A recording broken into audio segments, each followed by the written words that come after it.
I think I got my movie's worth at the last Park City Sundance.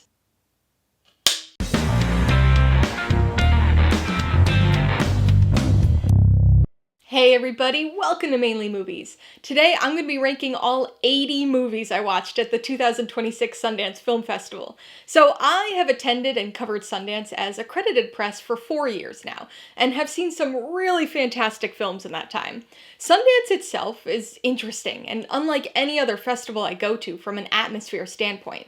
There's just something about being isolated in this mountain town with a whole bunch of other film critics in the middle of winter that makes it feel very different from other festivals I go to, like TIFF. And that feeling was just accentuated this year, since this is the final year that Park City is hosting Sundance before the move to Boulder in 2027. As with every festival and every year, one of the most difficult things about attending Sundance is deciding which of the 90 or so movies to see. The festival's only 11 days long, and between scheduling conflicts and actually securing tickets, a lot of planning goes into making my schedule. But I always make a point to try to see a wide variety of films and to watch as many as I possibly can while I'm there. Between P&I screenings, public screenings, the ever-helpful online screening period during week 2, and a handful of additional online screeners from publicists, I had my most prolific Sundance ever, or any festival for that matter, watching a total of 80 movies.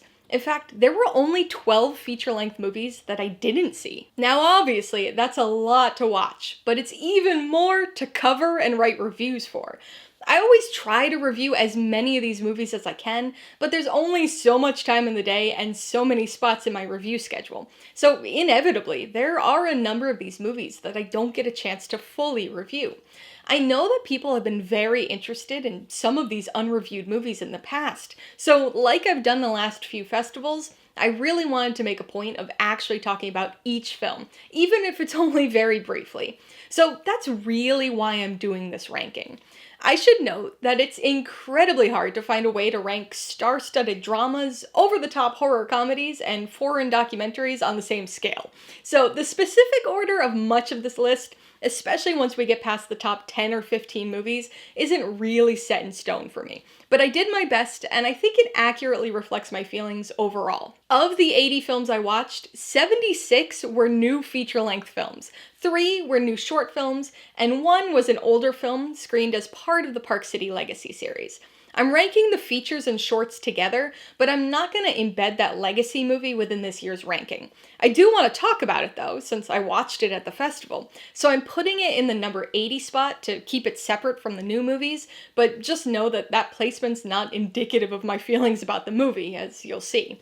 I did also previously see Tuner at TIFF last year, so I'm not including it in this ranking, but just in case you were curious, it would have nabbed the number 1 spot here. Remember, this is just my ranking, not the ranking, so be sure to post your own personal ranking of the 2026 Sundance movies you saw in the comments below. I've got Sundance reviews planned for the coming weeks and months, especially once we get past the video-intensive Oscar season, so if you want to check those out for some more in-depth thoughts on each of them, I'll put links in the description below, and also link some of them up in the cards as we go along. Alright, let's get this Sundance ranking started. Coming in at number 80, Saw. The directorial debut by James Wan, this psychological horror film premiered at Sundance in 2004 and was screened as part of the Park City Legacy series this year in honor of the final year in Park City. Okay, like I mentioned in the intro, I'm putting this film in the number 80 spot just to keep it separate from the actual new release films at this year's festival. This is not indicative of my feelings about the movie, and in fact, if it were a new release this year, it probably would have placed somewhere in my top 10. Hard to say though, because I have some pre-existing enjoyment for this one. I've seen it dozens of times, including in theaters when it was first released in 2004, and it was a big one for me in my early teens. For those who haven't seen it, this movie stars Tobin Bell, Cary Elwes, Lee Wanell, who's also the co-writer, and Danny Glover. It focuses on 2 men who wake up chained in an abandoned bathroom with a dead body between them, having to follow clues to figure out why they're there and who put them there, all while we see glimpses into a police investigation of a serial killer known as Jigsaw. This is a highly influential film that kicked off a now long-running franchise that's currently 10 movies strong, with another in production. This first one is honestly pretty tame by comparison, but it's still grimy, brutal, and very interesting. Usually, I stick to new movies at festivals, but this legacy screening was a whole lot of fun to attend, because it had been about 11 years since I last watched the movie, and a little over 21 years since I saw it in theaters. So watching it with a whole bunch of people who love it, plus a surprising amount who had never seen it before, while also having James Wan, Lee Wan-el, and Billy the Puppet in attendance, was really exciting. Coming in at number 79, Night Nurse. So we're into the new releases now, and the actual true ranking. As with any ranking, something has to be at the bottom of the pile, and although this is probably the best worst Sundance movie I've watched, it was easily my least favorite thing that I saw this year. The feature directorial debut by Georgia Bernstein, this American erotic thriller premiered in the Next category, and follows a retirement community's new night nurse who becomes manipulatively entangled with a patient, all while the facility receives a string of grandparent scam calls. If you watched my Sundance Most Anticipated video this year, you may remember that this film actually made my top 10. It was the one I was least confident in, but even so, it's always disappointing when one of your most anticipated movies ends up being pretty bad. I've gotta say though, I don't think I've ever had one of them be my absolute least favorite of the festival before.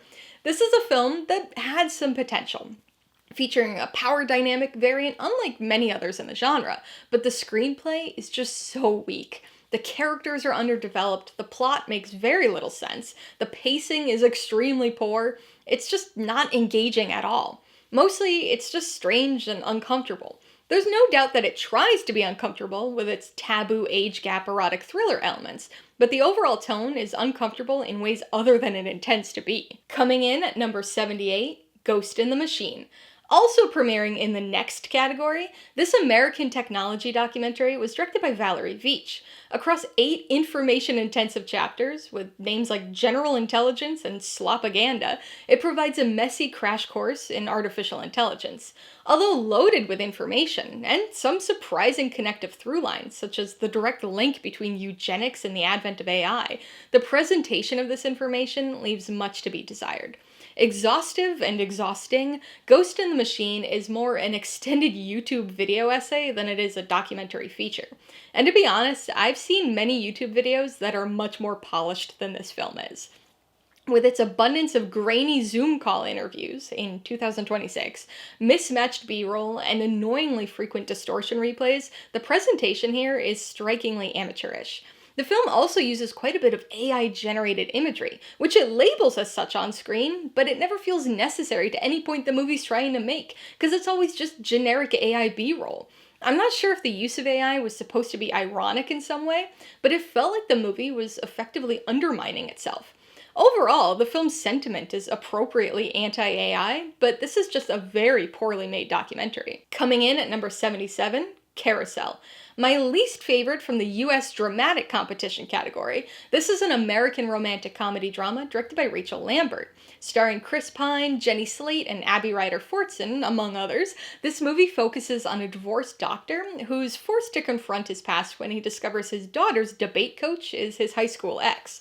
So I was really curious about this one coming into the festival. Rachel Lambert's previous film, Sometimes I Think About Dying, was actually my first ever Sundance movie. So even though the logline here didn't really appeal to me, I was certainly willing to give it a shot. But this film is just a big nothing of a movie, and an unexpectedly dull disappointment. The story, the characters, the performances, there's just nothing there. Underwritten, overlong, and without any sort of resolution to half its subplots, this quiet reconnection romantic drama offers very little to grab onto. It's fine, but aggressively dull, making the identically named but completely unrelated 1956 film seem good by comparison. And that's saying something. Coming in at number 76, The Musical. The feature directorial debut by Giselle Bonilla, this American comedy is another misfire from the US Dramatic Competition category. This one's not aggressively dull, but rather aggressively unpleasant. Starring Will Brill, Gillian Jacobs, and Rob Lowe as a very Chris Traeger-coded character, this tells the story of a wannabe playwright middle school drama teacher who discovers that his ex-girlfriend is dating the school principal. Spiteful and mean-spirited, he decides to stage an inappropriate musical to get back at the principal. One of 3 school musical-centric movies at Sundance this year, this is an aimless, maybe satirical comedy devoid of nearly all humor. Aside from a few rare moments related to the actual musical, this movie is actively unfunny and a disappointingly flat and unmemorable experience all around. The main character here is one of the most insufferably unlikable characters I've ever had the displeasure of watching. That, combined with a concept that's been done several times, and done quite a bit better, made this one of the most unpleasant viewing experiences of the festival. Mercifully, it was also one of the shortest films of the festival, clocking in at only 84 minutes. Any longer, and it would have landed lower in this ranking. Coming in at number 75, To Hold a Mountain. Co-directed by Biljana Tudorov and Petar Glamasic, this documentary was a multinational effort as a Serbian, French, Montenegrin, Slovenian, and Croatian co-production.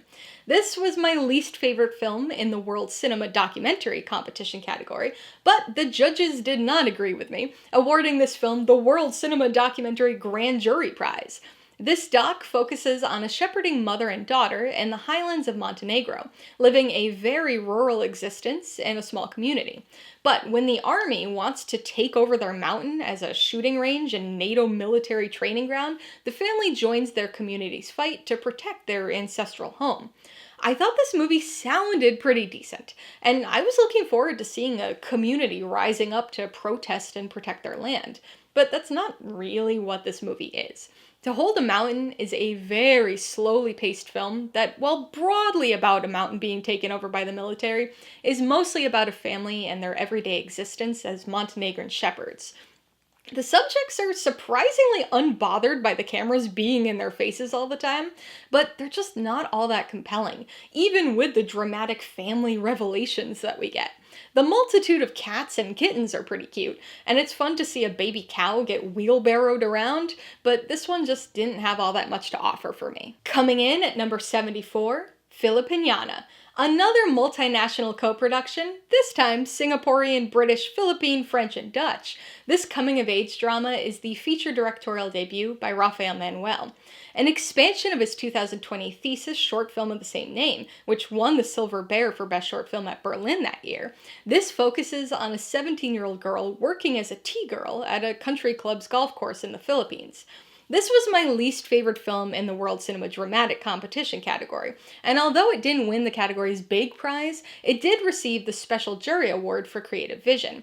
And even though I didn't really like the movie, I can get on board with that particular award. This is really interesting and impressive from a visual standpoint, evocative of Wes Anderson's usual color palette and quirky framing. Everything else, though, just didn't work for me. The thematically forward story explores class disparity and related colonialistic holdovers, but the characters and drawn-out slow pacing drag this one down. I could see how it could be an effective short, but I don't think there was quite enough here to warrant a feature-length film. That said, this movie was picked up by Kino Lorber, who are planning for a theatrical release sometime later this year. Coming in at number 73, Sauna Sickness. Okay, so we've reached our first of 3 short films in the ranking. Directed by Malin Bar, this Swedish thriller short tells the story of a woman and her boyfriend staying at a remote cabin in the woods to celebrate New Year's. After a trip to the outdoor sauna, they discovered that they're locked out of the cabin in below freezing temperatures without proper attire. Full of red flags and discomfort, Sauna Sickness teases something much more than it actually delivers. A tense and emotionally fraught setup inevitably leads to frustration and insufferability, as the situation reveals less than ideal character traits in at least one of the pair. There's the hint of something interesting and super uncomfortable partway through the film that held some promise, but it's never really dug into, and kind of just feels like an unnecessary side quest within the plot. I think this is one short where expansion to feature length might actually help to improve the story, but something has to be done about the extremely unlikable characters to make it all a bit more bearable. Coming in at number 72, Broken English. Co-directed by Jane Pollard and Ian Forsyth, this was one of only 2 films in Sundance's Spotlight category this year, which is used to highlight films that already premiered at other recent festivals. I attended the Sundance premiere for this one, which was followed up by a performance by Norah Jones and Rufus Wainwright, but Broken English's world premiere was at Venice last year, making this British biographical music pseudo-documentary a 2025 movie. Part documentary, part fictional creation, this film dives into the life and career of British singer and actress Marianne Faithfull. There's plenty of archival footage here and extensive new interviews with Faithfull, who candidly discusses her career and reacts to an assortment of old footage played for her. This movie even features her final singing performance before her death, accompanied by Nick Cave. Unfortunately, the film is distracted from and dominated by its unusual fictional framing device. The documentary is presented as an exercise in historical archiving by workers, played by Tilda Swinton and George McKay, at the fictional Ministry of Not Forgetting. McKay has an especially weird role to play in this film, interviewing and interacting with the real Marianne Faithfull, but as this ministry character. It's this really weird mix of reality and constructed fiction. I like the concept of the Ministry of Not Forgetting, and I could see this as a fun documentary series that focuses on a new person each episode, but I can't help but feel like this framing device was just such a strange choice for a film about Marianne Faithfull. Coming in at number 71, All About the Money. Part of the world cinema documentary category, this Irish documentary by Sinead O'Shea is nearly impossible to pinpoint and describe because the subject matter is so bizarre and meanderingly widespread. It focuses on Fergie Chambers, a millionaire revolutionary communist activist and son of one of the wealthiest families in the US, as he embarks on a series of seemingly random, mostly unpleasant escapades. Whether it's funding and founding a communist community in the Berkshires, training a group of revolutionary activists, or buying a Tunisian soccer team, Chambers' chaotically random, wealthy, free of normal worries lifestyle is on full display. This film is weirdly structured, and there are a lot of intertitle card updates used to fill in the gaps when Chambers obviously just disappeared on the director, but there was still a surprising amount of candid-ish access to him. That said, he comes across as kind of an asshole. He's so transient with his beliefs and passions and just leaves people behind when it's convenient for him that it's tough to feel bad for the guy or really care about anything in the documentary. Coming in at number 70, Burn. Directed by Makoto Nagahisa, this experimental Japanese coming-of-age drama was presented as part of the Next program. A bleak, visually experimental film, this movie follows a young runaway teen as she finds a place among other runaways and street kids in Tokyo. Searching for belonging and acceptance, this group of teens is instead exposed to a ceaseless barrage of trauma, all presented to us in a quirky, stylized manner. There's a definite Oliver Twist quality to the story, but it takes a much more nihilistic approach. It's a dark and unrelentingly bleak story, which makes the colorful style, dream sequences, and Gen Z quirks all the more strange. It's got a unique tonal dissonance that I think some people will really appreciate, but it didn't work for me. So, like the main character in this film, I think I'd rather be just chillin', watching chihuahuas. Coming in at number 69, Barbara Forever. The feature directorial debut by Birdie O'Connor, this American archival documentary expands on content from O'Connor's own 2022 short film, Love, Barbara, and focuses on the life, career, and legacy of experimental filmmaker Barbara Hammer, providing an interesting portrait of a woman who championed both experimental and queer cinema. This movie was part of the U.S. documentary competition category and won the Jonathan Oppenheimer Editing Award. Now, I'll admit that prior to watching this documentary, I wasn't really familiar with any of Hammer's work. But this film makes extensive use of archival footage, including clips from dozens of Hammer's shorts and features. So even without having seen any of them in full, it's clear that this documentary was able to capture and, at times, even emulate her creative and directorial style. I will say, though, that despite the worthy subject, the disjointed structure makes it challenging for Hammer newcomers. I felt like I only got brief glimpses into who she was. They were interesting glimpses, but this is one of those documentaries that doesn't quite satisfyingly work if you don't already know something about the subject. That said, I think fans of Barbara Hammer will really appreciate this movie. Coming in at number 68, Union County. Fittingly part of the US dramatic program, this American drama is the feature directorial debut by Adam Meeks. Starring Will Poulter and Noah Centineo, this is a story about a man assigned to a court-mandated drug court program, who makes an effort to get clean and move on with his recovery, despite bad influences and other external factors making that increasingly difficult. This is a strong dramatic role for Will Poulter, and his performance is very believable here. But this feels like a story we've seen many, many times before. It's a slow drug recovery drama, so it hits all the plot beats you'd expect it to. There are sad family moments, frustrating bad decisions and relapses, tons of group therapy. There's nothing bad about the movie. It's just a tale that's been told too many times to still be interesting to me. What distinguishes this movie a bit, though, and makes it notable, is that it was filmed in a real Ohio drug court program. So the actors are kind of embedded among a lot of real people who are truly going through the experiences portrayed in the film, which imbues everything with a different sense of realism. Coming in at number 67, Rock Springs. The feature directorial debut by Vera Mao, this supernatural horror drama is an American-Canadian co-production, and was unfortunately my least favorite film in this year's Midnight program. That said, I do think this was the best-worst Sundance Midnight film I've ever seen. Starring Kelly Marie Tran, Benedict Wong, and Jimmy O. Yang, among others, this film focuses on a grieving family who moved to Rock Springs, Wyoming after a tragic loss, only to find themselves haunted by the town's sinister past. This movie has an interesting concept and an important actual historical basis, but unfortunately, the disjointed structure and poor pacing don't do any of it much justice. The story's broken up into 3 chapters, each primarily focusing on a particular character and presenting things from their perspective.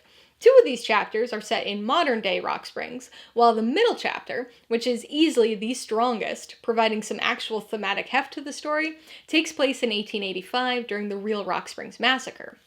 The bizarre creature design on display during the 3rd chapter is pretty good from a visual standpoint, though thematically problematic. Unfortunately, apart from that and the strong 2nd chapter, this film just doesn't cohesively work, which is disappointing because it has some real potential. Coming in at number 66, Z. An American experimental romantic drama, this film was featured as part of the Next category and was directed by Kogonada. Set in Hong Kong and starring Michelle Mao, Haley Lu Richardson, and Jin Ha, it focuses on a young woman plagued by visions of her future self, who encounters an American who tries to help her over the course of a night. This was one of the most frustrating movies for me at the festival this year. Rather than a proper film, Z feels more like a loose assemblage of deja vu-based memories. It boasts an intriguing premise and a suitably ethereal vibe with plenty of artsy stylization, but the story is next to non-existent. That intriguing premise essentially goes nowhere and results in nothing. This is largely due to the apparent lack of a script. Kogonada and the actors basically went to Hong Kong, scouted around for a few days, and then just started filming, with only a vague sense of what the movie was gonna be.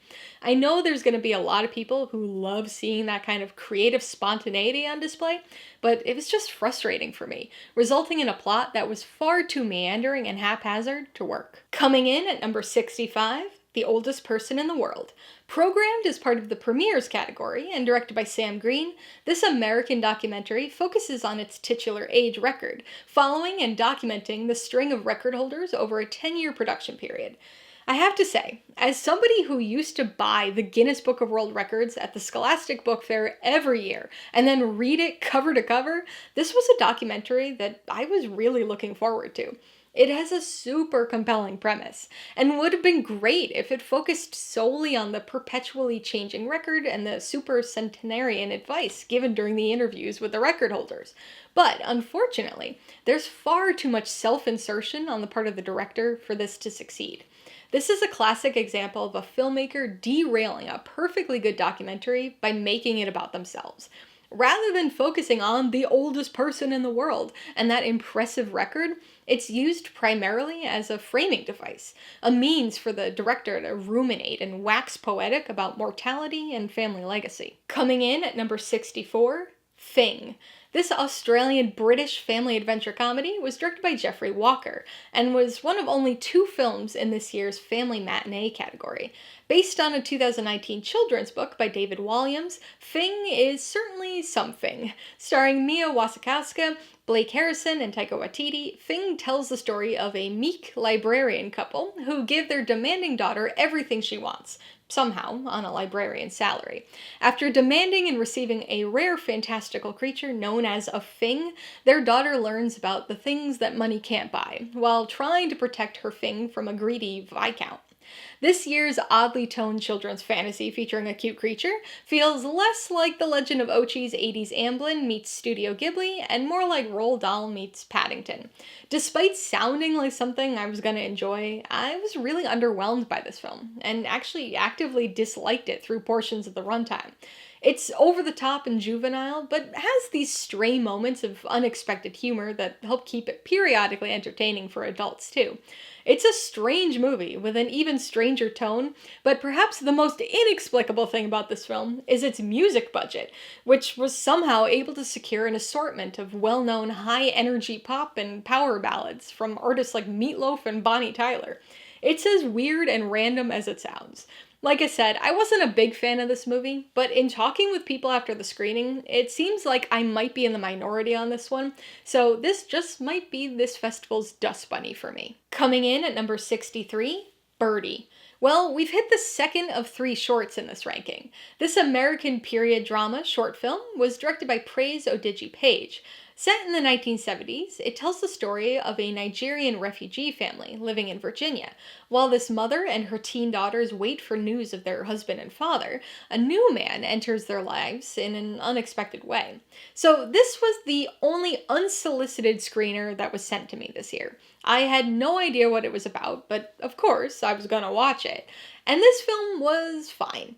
It's a quiet, slow period drama that boasts some very impressive cinematography and lighting, but it's not a particularly compelling story. Nothing much happens in terms of plot or character, and most of the narrative heavy lifting comes via voiceover. So this story of perpetual waiting is understandably a bit tedious, but at least it looks good in the meantime. Coming in at number 62, If I Go, Will They Miss Me? This is probably the epitome of a film that I wanted to like more than I actually did. Premiering in the next category, this experimental American coming-of-age family drama was directed by Walter Thompson Hernandez and is an expansion of his 2022 short film of the same name. It tells the story of a 12-year-old boy struggling to connect with his father, all while having visions of other boys around the neighborhood. An intriguing look at family legacy, this is a poetic drama that revolves around generational trauma and the link between father and son. Loaded with Greek mythology and symbolic surrealism, this is a visually distinctive film that still feels archetypically Sundancey in nearly every regard.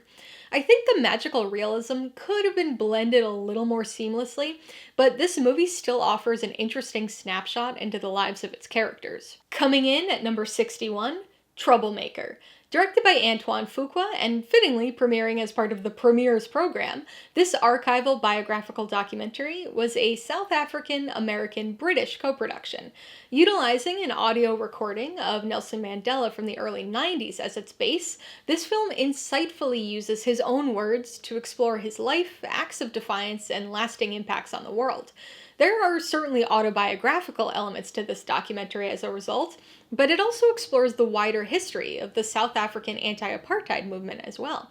Plus, we get to hear how excited he was to finally see Tracy Chapman perform.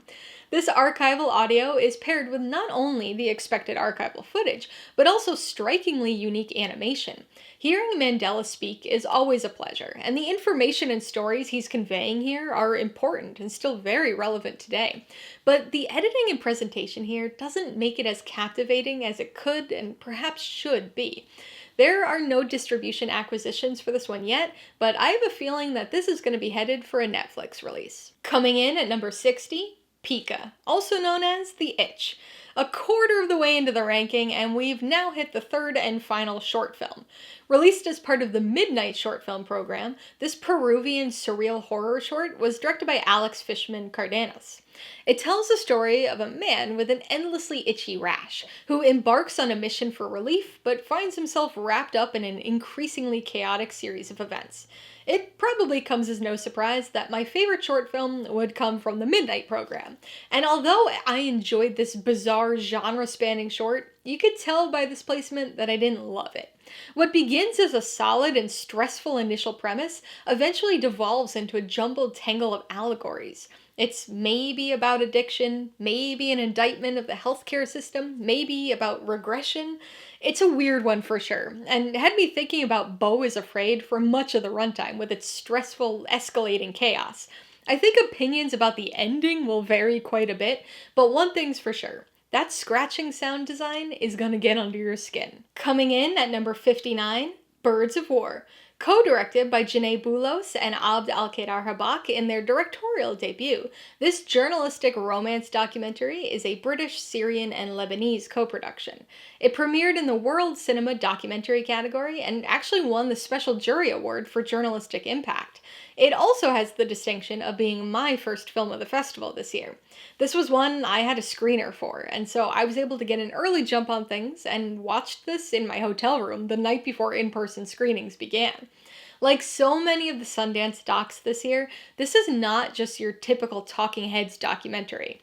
Interweaving self-filmed journalistic coverage, text messages, and voice notes, this documentary follows the working relationship turned romance between a Lebanese journalist and a Syrian activist and cameraman amid war and revolution. Told through the couple's own journalistic coverage, this is ultimately the story of a long-distance relationship. It's a great concept, and obviously a fascinating true story, but this is one time where I think a narrative feature adaptation would be quite a bit more compelling. Coming in at number 58, The Friend's House is Here. Co-directed by Hussein Kashavars and Mariam Atai, this American-Iranian co-production premiered in the US Dramatic category, where it won the Special Jury Award for Ensemble Cast. This drama follows two female creatives as they make art in Tehran's underground art scene. After their artistic sanctuary is discovered, they're forced to fight for safety and survival.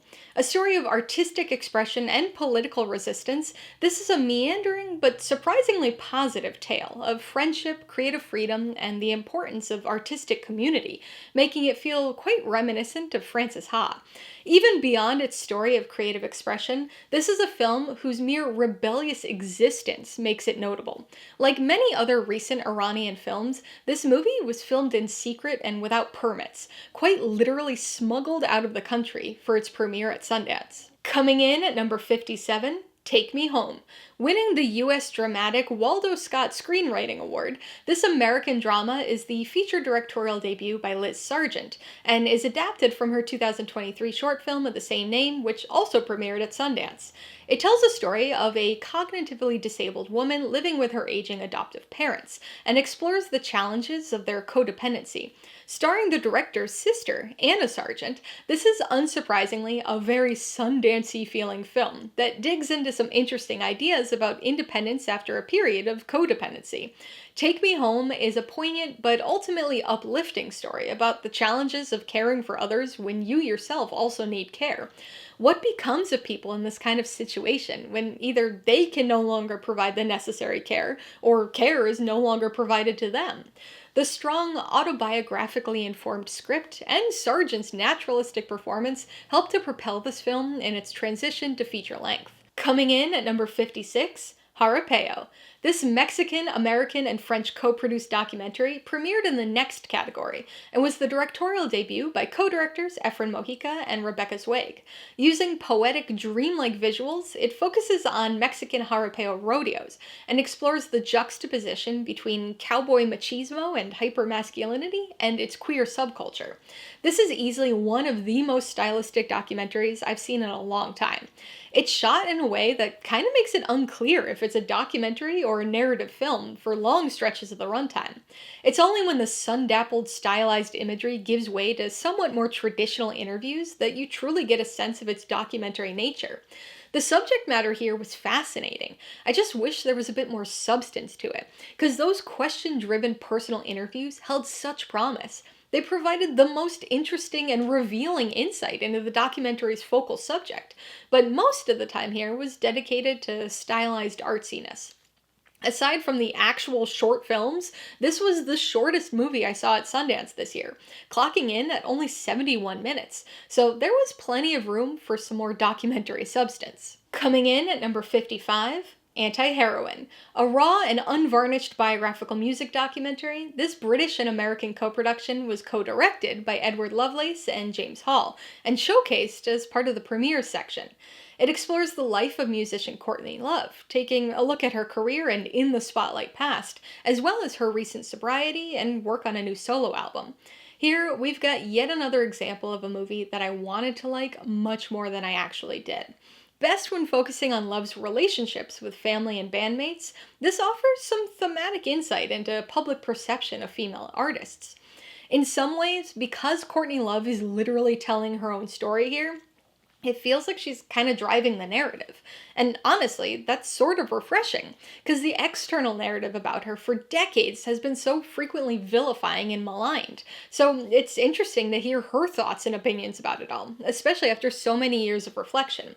So I thought the biographical elements of this documentary and the analytical look at the past were pretty strong.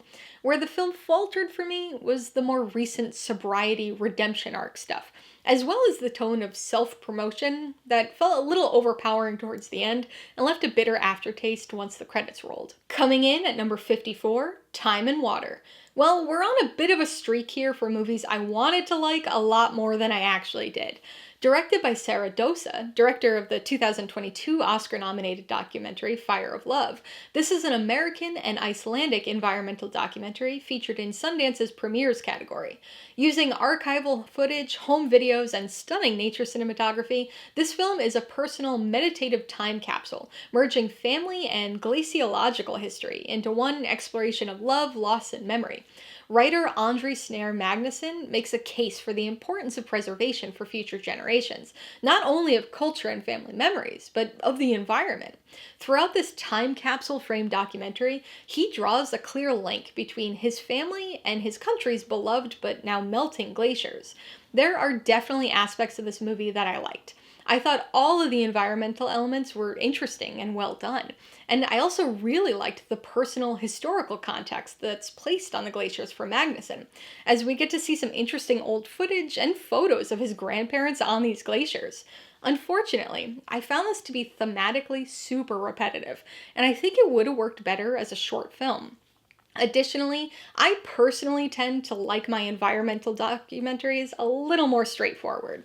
A lot of people are going to like the artsiness of this documentary, and a lot more people will try really hard to convince themselves that they like it, even if they don't, but this was just glacial in all senses of the word. Coming in at number 53, Once Upon a Time in Harlem. Co-directed by the late William Greaves and his son, David Greaves, this premieres section American observational time capsule of a documentary was a film 100 years in the making. Filmed in 1972 on 16mm, this fly-on-the-wall documentary features a who's who of 1920s Harlem Renaissance figures convening for a cocktail party in Harlem to discuss, reminisce, and argue about a bygone time in that very same place. I'm not sure I've seen another documentary quite like this one before. It's an immersive film that effortlessly captures its time and place, flitting among the different groups and conversations at this party. In some ways, it feels very accessible, because it's almost like a hangout movie. But in other ways, it's a little overwhelming. Maybe less so for extroverts who would actually enjoy being at a party like this, but there are so many people at this party that even with the documentary throwing their names up in the lower third, it can be a bit tough to keep track of. This is especially the case for anybody coming into the film without much pre-existing knowledge. The ideas and discussions are mostly interesting, but without context and knowledge about the Harlem Renaissance or who any of these people are beyond their name, you're definitely left a little rudderless, wandering around just listening to a whole bunch of people talk. Still, this was a very noteworthy historical gathering, and it's amazing that it was captured on film like this. Neon has picked up Once Upon a Time in Harlem and is planning to release it theatrically sometime later this year. Coming in at number 52, Big Girls Don't Cry. This New Zealand coming-of-age period drama is the feature directorial debut by Paloma Schneiderman and was part of the World Cinema Dramatic Competition category.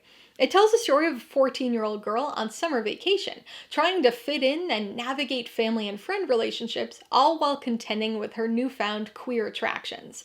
Apparently, this film is set in 2006, though I'll admit that while watching it, I thought it was earlier in the 2000s, given its story reliance on characters using AIM.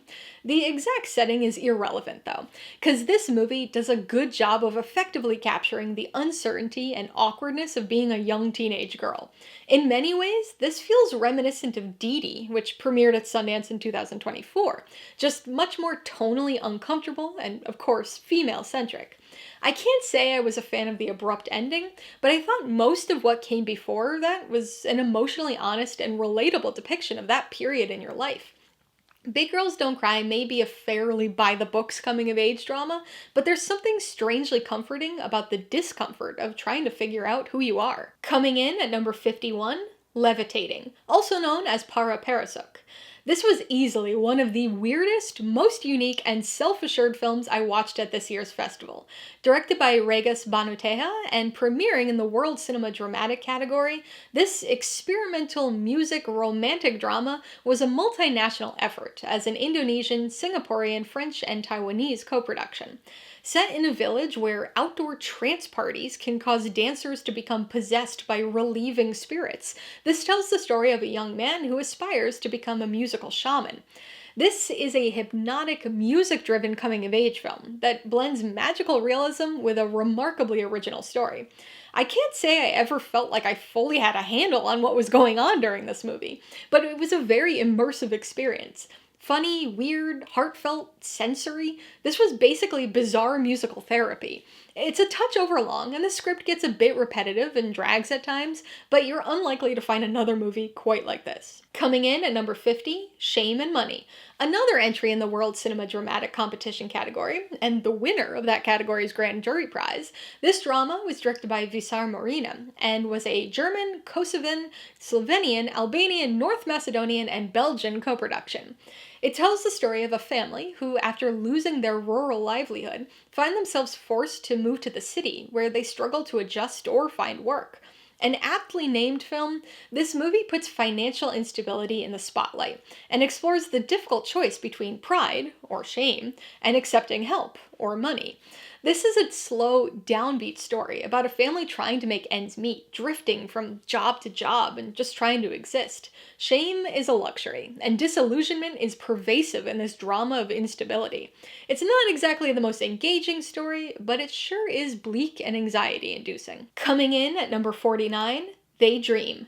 Directed by William David Caballero, this American hybrid animated documentary was part of the Next category, where it won the Special Jury Award for Creative Expression.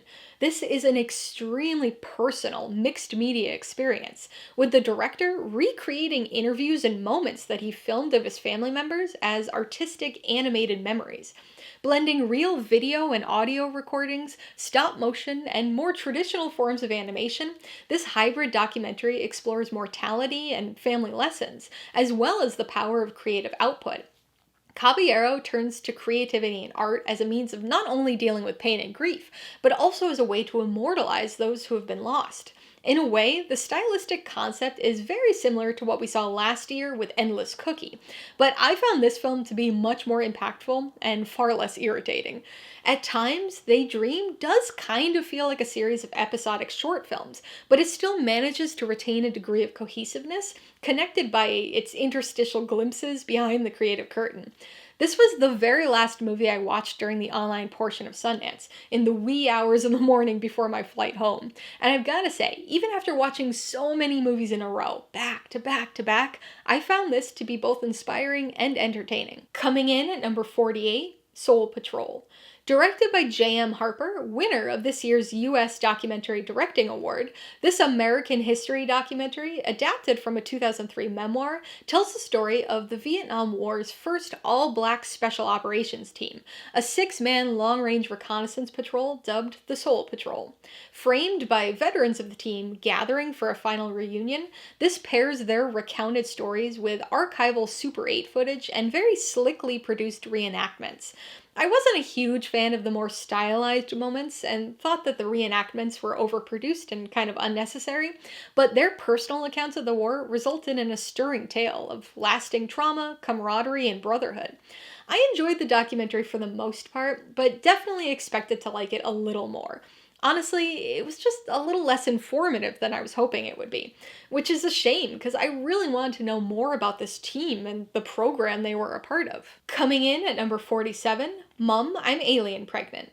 Part of the Midnight program, and my only actual midnight screening of this year's festival, this New Zealand sci-fi horror comedy is the feature directorial debut by the duo known as Thunderlips. An expansion of their 2024 short film, Help, I'm Alien Pregnant, this bizarre film tells the story of a millennial underachiever who accidentally becomes alien pregnant after a mishap with the shy alien boy next door, forcing the pair and their over-involved moms to contend with the unexpected extraterrestrial pregnancy. The most midnight film of this year's midnight slate, Mum, I'm Alien Pregnant is an outrageous sci-fi body horror sex comedy that goes there. And then goes even further. When I was initially looking at the midnight films and planning out my schedule, this was the only one that didn't really sound that interesting to me. And I wasn't sure if I was going to end up seeing it, but man, am I glad that I did. It's such a strange movie. Stupid at times, weirdly entertaining at others, this is a whole lot of goofy fun, full of healthcare social commentary, plenty of film references, and a memorable set of characters. This has got some practical effects that you won't be able to unsee or unhear. Every time you think you've seen everything this movie could possibly show you, it goes another step and shows you even more. Let's just say, I'm not sure I'll ever think of a power surge the same way again. Coming in at number 46, The Gallerist. Directed by Kathy Yan and part of the Premieres program, this is an American dark comedy thriller starring Natalie Portman, Jenna Ortega, Zach Galifianakis, Davine Joy Randolph, Catherine Zeta-Jones, and Sterling K. Brown. It tells the story of a gallerist and her assistant, who find themselves in a predicament after a strange mishap during an early preview of their latest collection for an obnoxious art influencer. So, obviously, this is far from my least favorite film of the festival. I mean, it's not even one I disliked. But considering this was arguably my most anticipated movie, I could say that this was likely my biggest disappointment of Sundance. The fact that this was the only world premiere I was able to get tickets to this year makes it even more disappointing. The Gallerist is a really bizarre mix of a film. It boasts a fun dark comedy premise, but the quirky, borderline campy overstylization, odd performances, and superficial commentary on valuation of art and artists prevents it from maintaining consistency and entertainment throughout its runtime. It's periodically entertaining, but there's just too much in between those moments that irritated me. Maybe if I wasn't looking forward to this one so much going into the festival, I'd be a little more forgiving and rank it a bit higher, but this one was sadly just okay for me. Coming in at number 45, See You When I See You. Directed by Jay Duplass, this Premieres category American comedy drama is based on Adam Caton Holland's 2018 memoir, Tragedy Plus Time. Starring Cooper Raiff, Caitlin Dever, David Duchovny, Hope Davis, and Lucy Boynton, this tells the story of a young writer struggling with PTSD after the sudden death of his younger sister, who also happened to be his best friend. I have very mixed feelings about this movie. It's the type of film where you have to just perfectly mesh with its unique tonal blend, or it'll feel too something. Too melodramatic, too contrived, too manipulative. At its core, this is a character-driven, grief-filled drama about mental health, suicide, depression, and sibling codependency. It's a movie that just keeps piling on the trauma and heaviness for not only the main character, but this entire family. And yet, it's also a comedy? Somehow, that tonal dichotomy mostly works, deftly blending humor and sadness to tell its story of grief, loss, and self-destruction. But the script's heavy reliance on therapy sessions drags the story down and periodically brings it to a screeching halt. The movie also makes frequent use of these daydream memory sequences to visually represent the main character's trauma and obsession with his sister's death. They're stylistically interesting, and I understand the purpose they're trying to serve, but they feel kind of weird and out of place within this otherwise very grounded story. All that said, there were lots of sniffles in the theater by the end, so the emotion will definitely get to some people. I, however, was not one of those people. Coming in at number 44, Silenced. Part of the World Cinema Documentary category, this Australian documentary was directed by Selena Miles and examines the weaponization of defamation laws against women who speak out against domestic and sexual abuse. This film focuses on human rights lawyer Jennifer Robinson and her ongoing fight for women to be heard. Equal parts infuriating and inspiring, Silenced follows the proceedings of several defamation cases brought against women for speaking out against abuse, some high profile and some not. The subject matter here is interesting and important, providing a look at a different and less publicized aspect of the Me Too movement. The documentary is oddly structured, and the disjointed delivery of its information and message dampens the impact a bit, but the interviews and exhausting, realistically bleak outlook on the subject make this a powerful watch. Coming in at number 43, Run Amok. This American comedy drama premiered in the U.S. Dramatic Competition category and was directed by N.B. Mager in her feature directorial debut. Adapted from Mager's 2023 short film of the same name, this one stars Patrick Wilson, Margaret Cho, Molly Ringwald, and more, and is yet another 2026 Sundance movie about a high school musical. 10 years after a school shooting that claimed her mother's life, a high school freshman decides to stage a controversial commemorative musical about the event. Boasting this creative and audacious concept, Run Amok really focuses on a group of teenagers trying to process trauma and grief through art. Understandably, this film is bound to be a divisive one. I mean, opinions at Sundance were already very mixed, so I can only imagine how things are going to go when this reaches the general public. Most of the people that I talked to at the festival did not like this one, but I'm a bit less cool on it than they were. I wouldn't say I really liked it or anything, but it had its moments, and I thought the concept, though obviously very controversial, was interesting. The film has moments where it approaches some interesting ideas, especially regarding trying to understand the situations that could lead to a tragic event, but it repeatedly narratively pulls back from that into some dramatic cliches instead.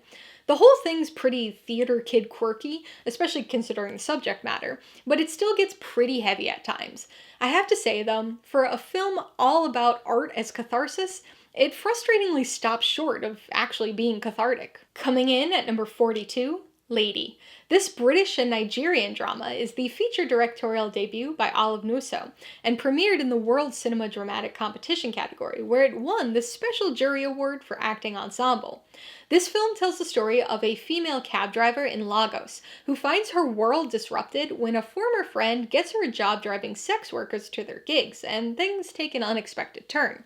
Lady is a tense and visually bold drama that explores empowerment, exploitation, trauma, and dreams. This movie has quite a few vibrant characters, but it's Jessica Gabriel Uja's strong and compelling performance as the titular lady that really makes this movie. This is a character who's really fighting for respect within a male-dominated career, so her opinion of these sex workers is initially very judgmental. But as the film goes on, we see Lady's attitude shift as she starts to form protective sisterly bonds with these women. And it's these interactions and performances that really help to make up for some of what the script is lacking. It's no wonder this won an award for acting ensemble. Coming in at number 41, Tell Me Everything. Another contender in the World Cinema Dramatic category, this Israeli-French coming-of-age drama was directed by Moshe Rosenthal. Primarily set in 1987, in the midst of the AIDS epidemic, it focuses on a 12-year-old boy who discovers that his father's cheating on his mom and having relationships with men, a discovery that throws their relationship and the whole family into turmoil. The film is structured somewhat non-linearly, and there are also some scenes set in 1996, 9 years after the family's implosion. I much preferred the 1987 portions of the movie, but that dual time period presentation really showcases the film's strong editing. Tell Me Everything is a quiet but stylized coming-of-age period drama about fear, understanding, and family reconciliation. There's definitely some tension and unease baked into the plot, but this is very much a character movie. Like I said, the 1986 stuff was fine, but the 1987 versions of these characters were great. The sibling bond among the three kids, including a memorable car sing-along, was excellent. All three give great performances, but Yair Mazur was especially impressive, believably portraying the confusion and intrusive thought panic required of his role.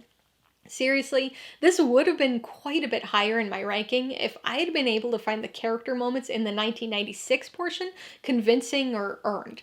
It just left me rolling my eyes, which is never a good way to end a movie. Coming in at number 40, The Lake. We've hit the halfway point. Directed by Abby Ellis, this American environmental documentary won the U.S. documentary category's Impact for Change Special Jury Award. This sobering environmental doc investigates the ongoing ecological collapse of Utah's Great Salt Lake and, more broadly, saline lakes around the world. Digging into the causes and consequences, this crisis is explored from both ecological and political perspectives, highlighting the frustrating ways in which those two things needlessly conflict. I'm an ecologist, so obviously I was fascinated and horrified by the science components of this movie. I thought it was really interesting, but it is a little technical at times, so I could see how somebody without a science background would find this documentary as dry as its focal lake. For me, it was the non-science portions that were more of a mixed bag. I thought Brian Steed, the Great Salt Lake Commissioner's plight, was really compelling. He's in a policy-based lane, but has to bridge the gap between the science and public and political perception. Definitely not an easy task. I wish the documentary didn't put quite as much focus on the family life of some of its subjects, but I still think this was very effective in getting its bleak environmental message across.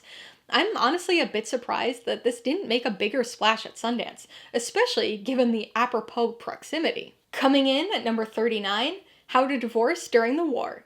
Directed by Andreas Blaževičius, winner of the World Cinema Dramatic Category Directing Award, this drama is a Lithuanian, Luxembourgish, Irish, and Czech co-production.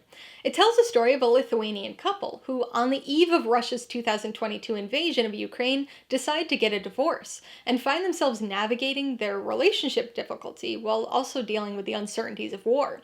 So I have to admit that I didn't actually look very closely at the category this film was in before I saw it. So I went into this with the mistaken impression that it was a documentary. And the first few minutes of this are shot in a way that they easily could be from a documentary. So it took me a little while to settle in and realize that this was actually just a very naturalistic narrative feature. Walking the line between drama and dark comedy, this film explores domestic mundanity amid extraordinary times. It has its interesting moments and some solid character dynamics, but it's messy and never really feels like it's spending its time to get at all that much, which is disappointing given the potential of its premise. The journey of this film is enjoyable enough, if you could describe a divorce movie in that way, but personally, I found the extremely circular narrative to be a bit underwhelming. Coming in at number 38, The Huntress, also known as La Cazadora. Premiering in the World Cinema Dramatic category, this Mexican and American dramatic thriller is the feature directorial debut by Suzanne Andrews Correa.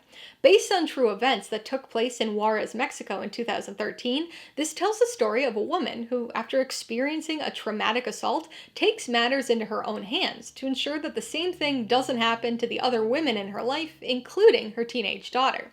This is a very slow burn revenge story that explores trauma and its cross-generational residual effects. The movie kicks off with a bang, but it's important to note that this isn't quite the exciting revenge thriller that intro or the logline would have you believe. I'm not saying that that's a bad thing. It's just something that I think prospective viewers should know before going in, so you're not potentially disappointed by a movie very unlike what you're expecting. Instead of some vigilante action movie, this is a much slower, more character-driven story about a mother haunted, sometimes quite literally, by her past trauma. It's a solid emotional movie, but even accepting its slow burn nature, it does start to stagnate. This needed to eventually kick things up another notch as it progressed, but it never really does. Still, a set of strong performances and dashes of magical realism make for a thoughtful addition to the trauma drama revenge genre. Coming in at number 37, Chasing Summer. Directed by Josephine and released as part of the premieres category, this is an American romantic comedy drama starring Eliza Schlesinger. She plays a woman who, after losing her job and getting dumped, moves back to her hometown for a summer, where she reunites with family and friends, striking up both old and new relationships. So this was a movie that I almost didn't get a chance to see. I originally had a virtual ticket to this one for the online portion of Sundance, but it was pulled the day before online press access began. Luckily, they did add an additional in-person screening, so this was actually my final in-person P&I in Park City ever. The movie itself was okay. It's a fairly predictable rom-com that certainly suffers from a lackluster script, not to mention some twists that you could see coming a mile away. Most people will have all the big plot points worked out within the first 20 or 30 minutes. There are also some glaring technical issues, including a few instances of really noticeably bad ADR, but it's still a decently entertaining ride about the messiness of life and realizing that things will work out even if it's not necessarily how you envisioned or ever would have planned. This also has got an excellent early 2000s soundtrack, full of songs I still listen to regularly. Nobody has picked up this film yet, but this is the type of feel-goodish comedy that'll be right at home on Hulu. Coming in at number 36, Bedford Park. This American romantic drama was the feature directorial debut by Stephanie Ahn, premiering in the US Dramatic category and winning the Special Jury Award for Debut Feature. This tells the story of a woman who returns home to help care for her mother after a car accident, only to find her path unexpectedly crossing with the man who was driving the other car. The script may be a bit predictable, but the natural progression of the central relationship and the chemistry between the two leads help to solidify the grounded exploration of generational guilt and the weight of cultural expectations. There's a side plot that feels unnecessary, but the core focus here is the relationship, and it works well. These two characters go from enemies to friends to lovers, bonding over childhood trauma and culture in ways that never feel like your typical romantic story. It's all very understated and a little bittersweet, and you can't help but find yourself rooting for them in this tender and impressive directorial debut. Coming in at number 35, Closure. An entry in the World Cinema Documentary category, this emotionally trying Polish documentary is directed by Michal Marszak and is a heartbreaking and deeply affecting account of a father's unrelenting search for his teenage son. This is a movie that developed unexpectedly. Marszak was scouting locations for a completely different film when he encountered Daniel, the father, searching the river, and after hearing his story, decided to join him in the search for his son. All evidence points to a jump from a bridge, but a brief gap in CCTV footage provides just enough doubt that Daniel has not given up lasting hope that his son may still be alive somewhere. Still, this is a story of anguish and uncertainty as we watch this man test water currents using a dummy thrown from the spot on the bridge his son was last seen, as he spends his months searching the river for a body, often joined by other similarly grieving parents, as he scours his son's dormant social media accounts for clues or reasons. It's the story of a man searching for closure and understanding without ever fully giving up hope. There's something about this film that makes it almost feel like a narrative feature. The story, the depth of these subjects, even the way it's shot. It's easy to forget you're watching a documentary sometimes. And so the moments you do remember that you are, the heaviness of it all just hits you again twofold. Coming in at number 34, Hold On to Me. This Cypriot, Danish, and Greek coming-of-age drama is the feature directorial debut by Maricini Aristidou and won the World Cinema Dramatic Audience Award. It tells the story of an 11-year-old girl who reunites with her estranged conman father following the death of a relative, and stubbornly attempts to reconnect with him. Does that synopsis sound familiar? Even just a little bit? Yeah, I thought so too. Drawing heavy inspiration from Paper Moon, this is a funny yet bittersweet father-daughter story of reconnection and understanding. Maria Petrova is wonderful here, as the scrappy, smart, and fiercely independent Iris, and her chemistry and parental bond with Christos Passalis' Auris is palpable, even in the early moments of disinterested estrangement.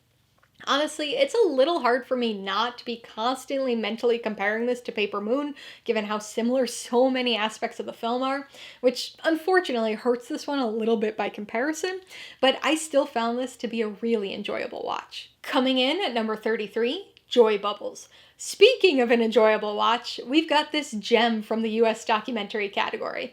The feature directorial debut by Rachel J. Morrison, this American biographical documentary tells the story of Josephine, later known as Joybubbles, who was an influential early phone freak, or telecommunications enthusiast who specialized in hacking and manipulation of the phone system. This was the very last film in the US Docs category that I needed to watch, and I almost didn't get a chance, but boy am I glad that I did. Joybubbles is as joyful and effervescent a documentary as you'll ever find. A sincere and warm journey into the life of the titular phone freak, most often told using his own phone-recorded voice. This is an affirming tale of dreams, technology, and connection.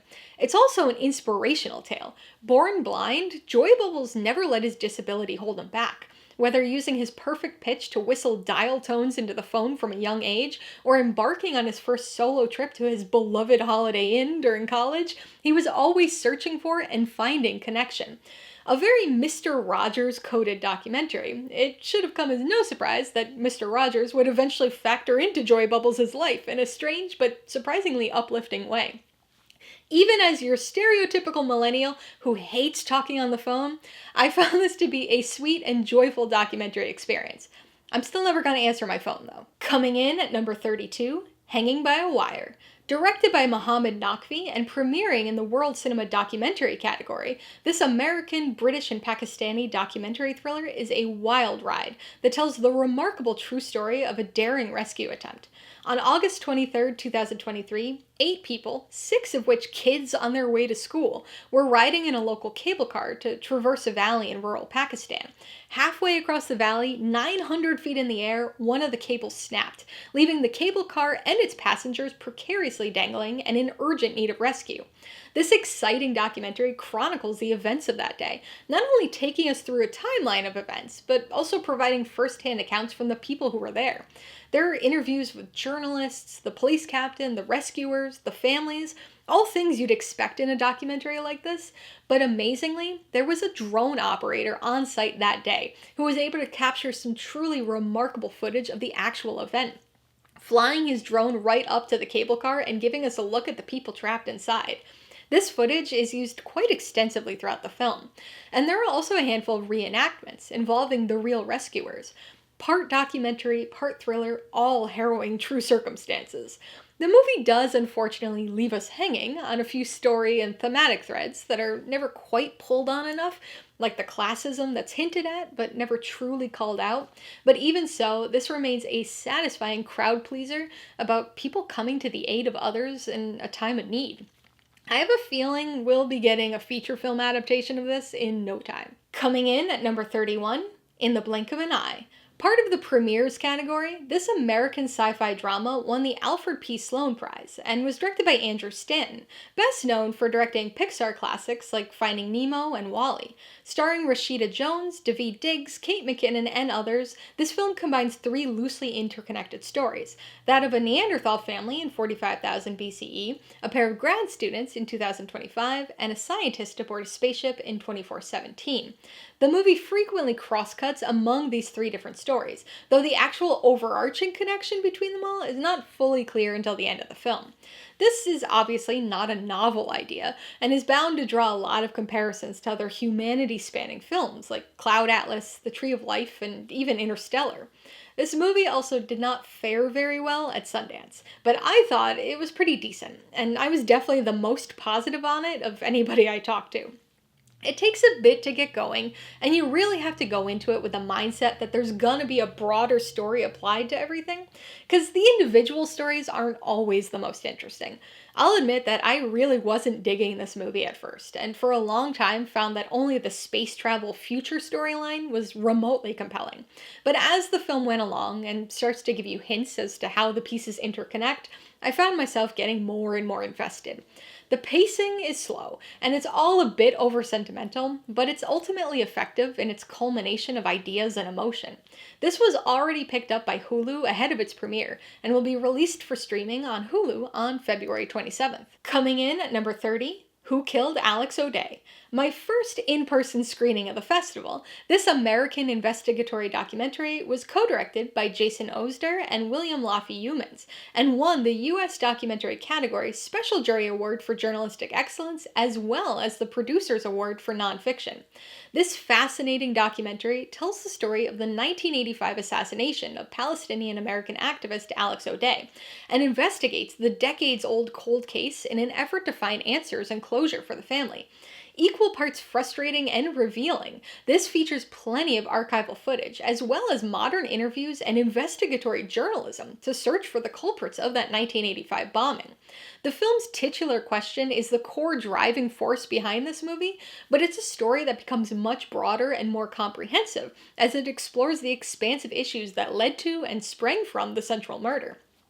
I wish we got a little bit more information about Odeh himself and who he was, but this is very compelling as a film nonetheless. Coming in at number 29, The Best Summer. Directed by Tamara Davis, this music documentary is an American, Australian, Indonesian, and Thai co-production. Strangely, this premiered as part of the Midnight category, which is usually reserved for horror and certain sci-fi movies. Assembled from old home videos Davis found while evacuating from the Palisades fire, this is an alternative time capsule, capturing life on the road of the 1995 Australian Somersault music tour.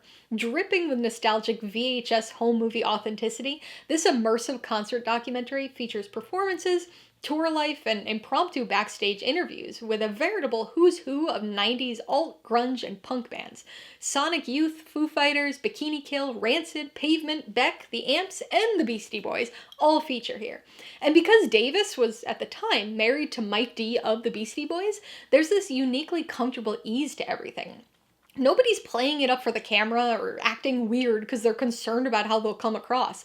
Everybody's candid and comfortable, because she was just a friend shooting home movies and asking them about their personal mottos or what books they're reading.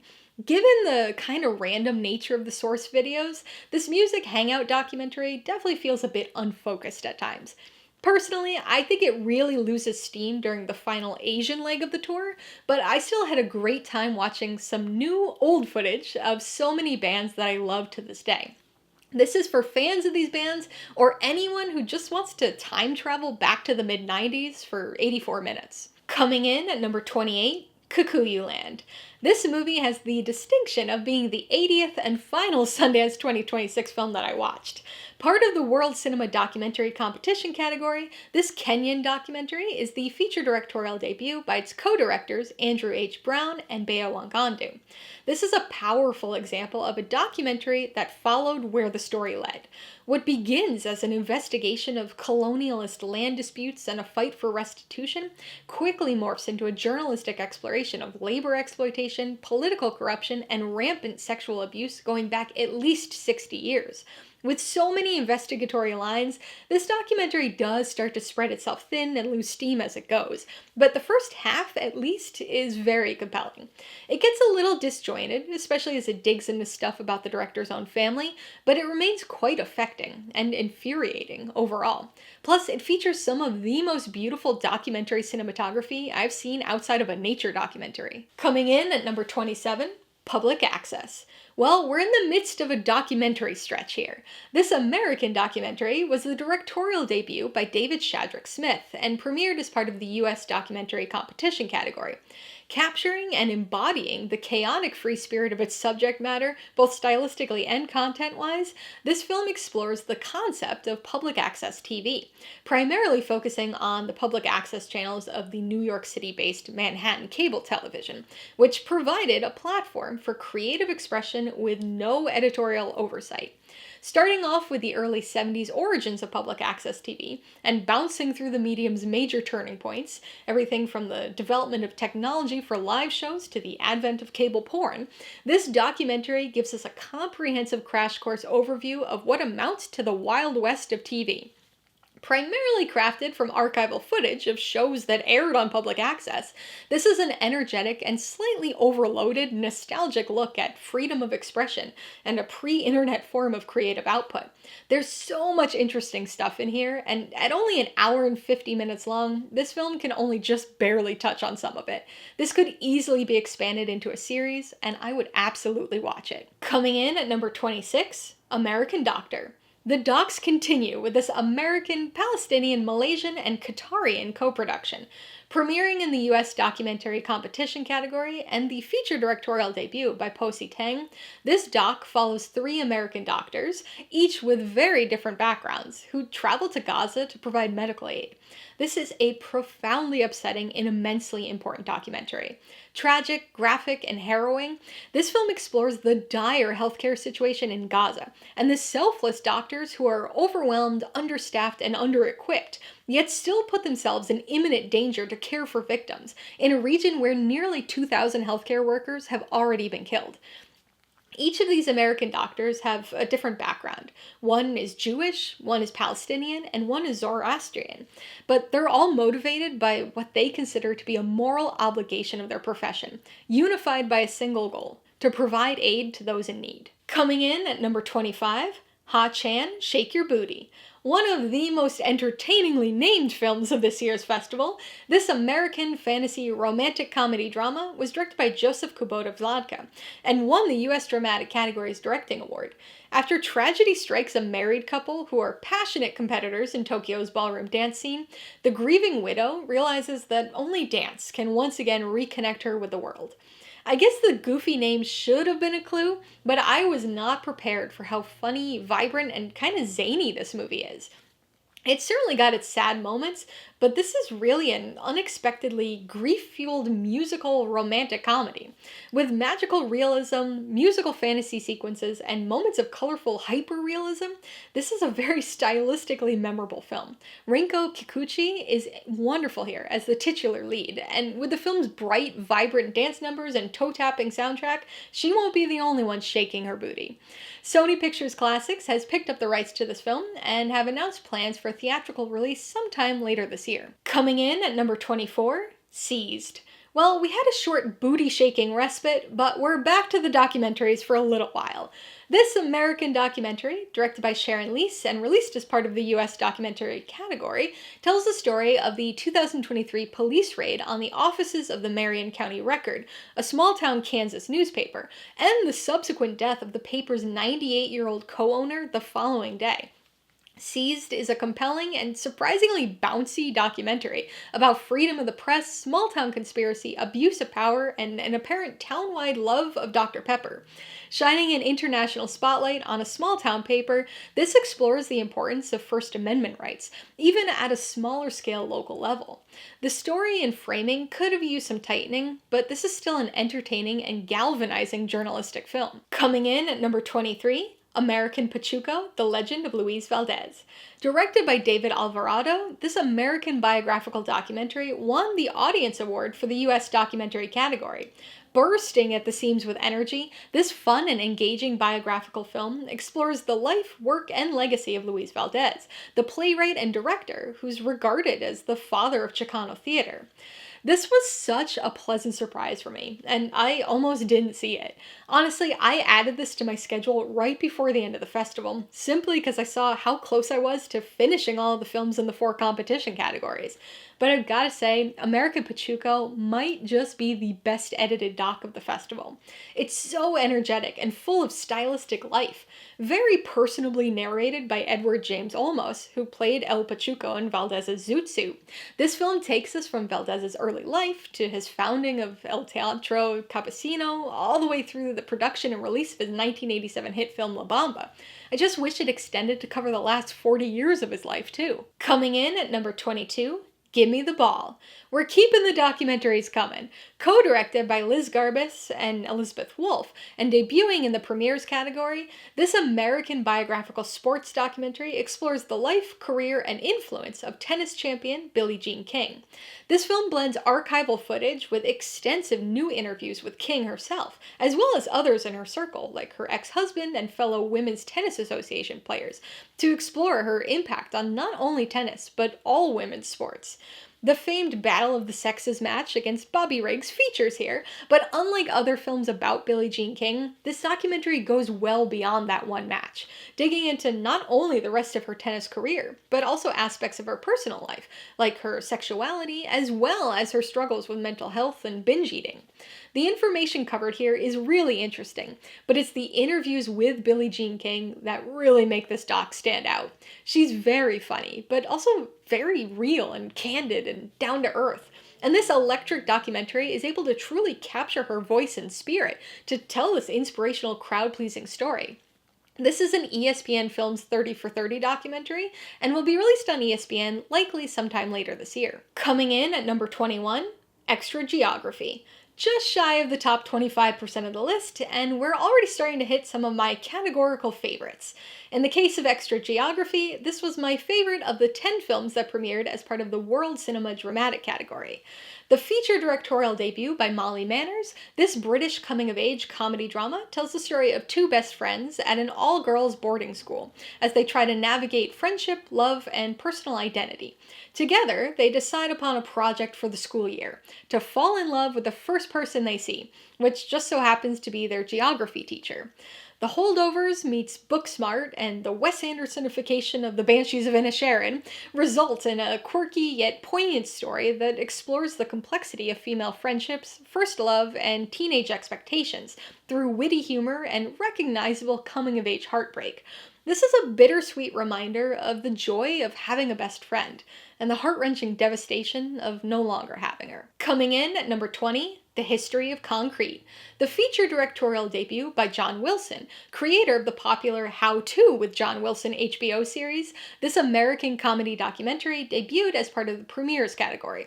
After attending a WGA workshop on how to write and sell a Hallmark movie, Wilson decides to see if he can apply those same principles to make a documentary about the history of concrete.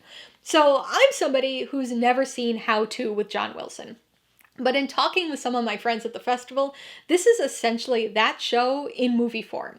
That said, if you're like me and have never seen that show, it's going to be really hard for me to describe what this movie actually is. Basically, a seemingly random array of B-roll footage is assembled with perfect comedic timing to craft the funniest, most poignant movie sort of about concrete you'll ever see. Wilson pairs his funny, meandering second-person narration with thousands of on-the-street shots of people, places, animals, and, of course, concrete. I think the movie drags a little bit in the final 30 minutes, which costed a few spots in this ranking, but this was an extremely entertaining movie that had me and some of my critic friends quoting lines for days. Coming in at number 19, I Want Your Sex. Directed by Sundance alum Greg Araki, this premieres category American erotic comedy thriller was one of the big anticipated movies at the festival this year. Starring Olivia Wilde, Cooper Hoffman, and Mason Gooding, this tells the story of a recent college graduate who lands a job working for a provocative artist, only to be elated when she picks him to be her sexual muse. This movie has certainly got some of the classic erotic thriller trappings, but definitely skews more to the comedy side of things than most other films in the genre. Sexy and stylized, this film tackles taboo topics by merging them with comedy and color. The plot's a little contrived, and the characters are a bit underdeveloped, but the fun story and strong chemistry between Wilde and Hoffman keep this one bouncy and entertaining.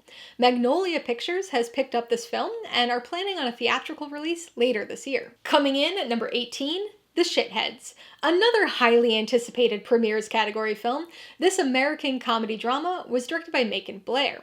Starring Dave Franco, O'Shea Jackson Jr., and Mason Thames, this tells the story of two mismatched screw-ups who are hired to transfer a rich teen to rehab, a task that doesn't quite go according to plan. So my eventual review for this film is going to be tough to get past YouTube's title restriction filters.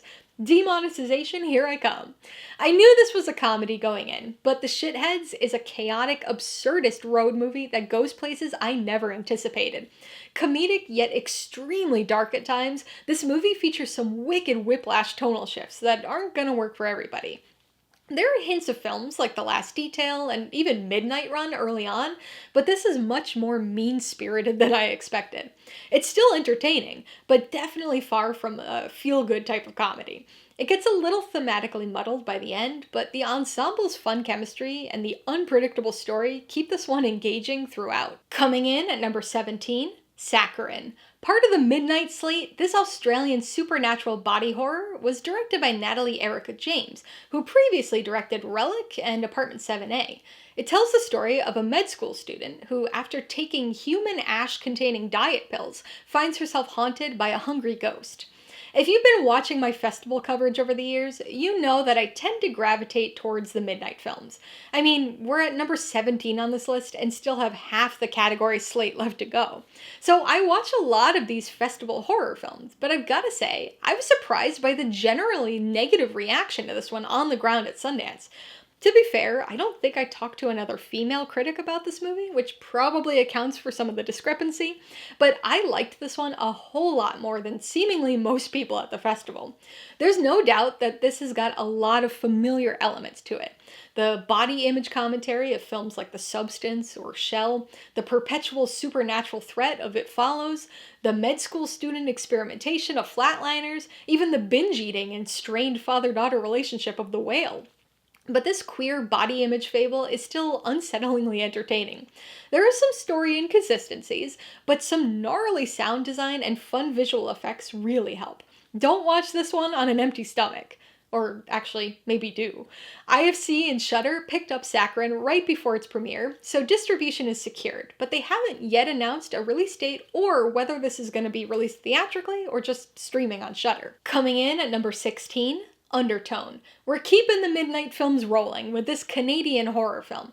The directorial debut by Ian Tuason, this film actually premiered last year at Fantasia Fest, making it, I believe, the only 2025 feature film at Sundance outside of the Spotlight category. Starring Nina Kiri, it tells the story of a skeptic paranormal podcast host who moves home to care for her dying mother. While recording episodes of the podcast late at night, she and her co-host receive 10 creepy audio recordings, supposedly containing a hidden message, as she soon finds her podcast investigation and real life paranormally bleeding into one another. This is a slow burn sonic horror experience. The story's a bit more sparse than I expected, but the unsettling sound design and atmosphere carry this one right through its ambiguous and open to interpretation climax. Watching horror films in the theater is fun, but I think this is one film that'll actually be even scarier at home.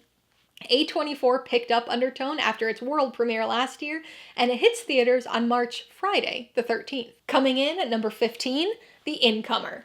The directorial debut by Lewis Paxton, this British comedy drama premiered in the Next category and won the Next Innovator Award. Starring Domhnall Gleeson, Gail Rankin, and Grant O'Rourke, and set on a remote Scottish isle, it tells the story of two siblings who have lived alone for 30 years following the disappearance of their parents. Taught to be extremely wary of incomers, they find themselves facing off with a land recovery coordinator sent from the mainland to vacate them from the island.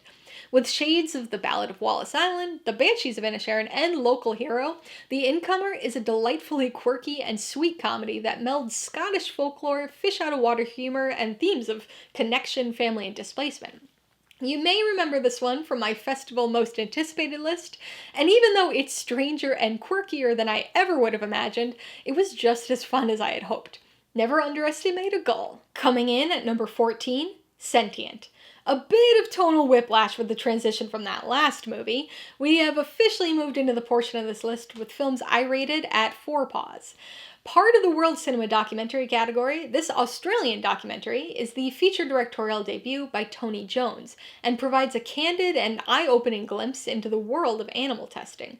Following primatologist turned animal welfare advocate Dr. Lisa Jones Engel, this film starts broad, taking us through the history of animal testing and experimentation in the US before zeroing in on current practices. it doesn't shy away from showing some of the more brutal elements of animal testing, and is certainly a tough watch for any animal lover, but it also highlights the ethical balance at play, as well as the supreme compassion and persistent guilt of many who work with test animals, primate or otherwise. Coming in at number 13, Hot Water. One of my more pleasant surprises of the festival, this American road comedy drama is the feature directorial debut by Ramzi Bashour, and premiered as part of the US dramatic category. Starring Lubna Azbal and Daniel Zolgadri, it tells the story of a teenager expelled from school for fighting, and the cross-country road trip he takes with his mother in order to join his father in California. Developed through the Sundance Institute's Screenwriters and Directors Lab, this film takes the well-worn road movie genre and injects it with fun, fresh authenticity. Like I said before, this one was such a pleasant surprise for me. When I initially read the logline, it seemed okay, but similar to a lot of films we've seen before. And it has some of those familiar elements, and a bit of that classic Sundance-y quality, but this was way more naturalistic and funny than I ever would have guessed. The strained, but still very solid, close mother-son relationship is absolutely the highlight here, and both Azabal and Zolgadri give standout performances. As one character in the film says, God does not count against you time spent in hot water. Well, I think it's safe to say he doesn't count against you time spent watching Hot Water either. Coming in at number 12, One in a Million. This British documentary is the feature directorial debut by co-directors Itab Azam and Jack McInnes, and premiered in the World Cinema Documentary category, where it won both the Audience Award and the Directing Award. This compelling, coming-of-age immigrant experience documentary follows a young Syrian girl and her family for a decade, documenting their journey from Syria to Germany and eventually back again. This isn't a movie that was initially on my radar at all. And just like a few other movies I've already talked about, I ended up adding it to my list when I saw just how close I was to completing the competition categories. And as you can tell from this placement, I am very glad that I did. This is such a remarkable documentary feat.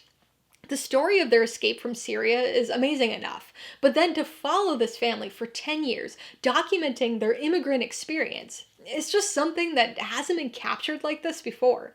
Throughout the decade-long production, there are interviews with each of the family members, and it's really interesting to see the evolution of their thoughts.